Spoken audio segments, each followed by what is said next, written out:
Տասնյակ հազարավոր արցախցիներ այլևս զրկված են օգնությունից, որը ստանում են բռնի տեղահանումից հետո։ Կանխատեսվում է, որ առաջիկա տարիներին 120,000 արցախցիների մեծ մասը կհեռանա Հայաստանից։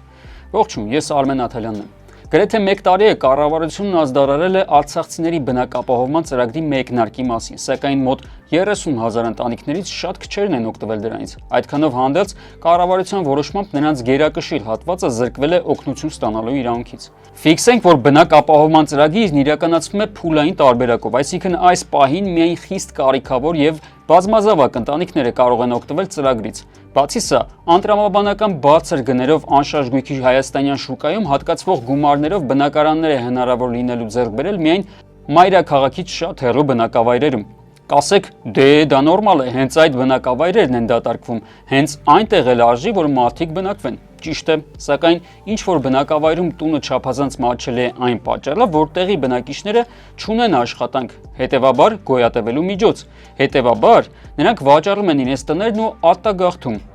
Իսկ ինչ կլինի այնտեղ հաստատված արցախցիների հետ։ Ճիշտ է, նրանք էլ չունենալով աշխատանք, գոյատևման միջոց, ստիպված կբռնեն գաղթի ճամփան։ Այսինքն կառավարությունը մարզերում մատչելի բնակարաններով արցախցիների բնակապահովման հարցը լուծելուն զուգահեռ պետք է տեղերում աշխատանքի ապահովման խնդիրը լուծեր, ինչը բնականաբար չի արվել ու չի էլ արվելու։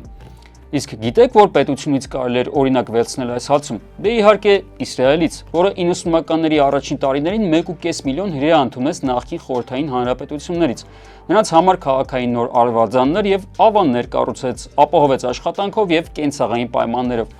Իսկ տարիներ անց այդ մարդիկ դարձան Իսրայելի տնտեսական առաջընթացի շոգ է քարշը։ Փորձեք հիշել սա։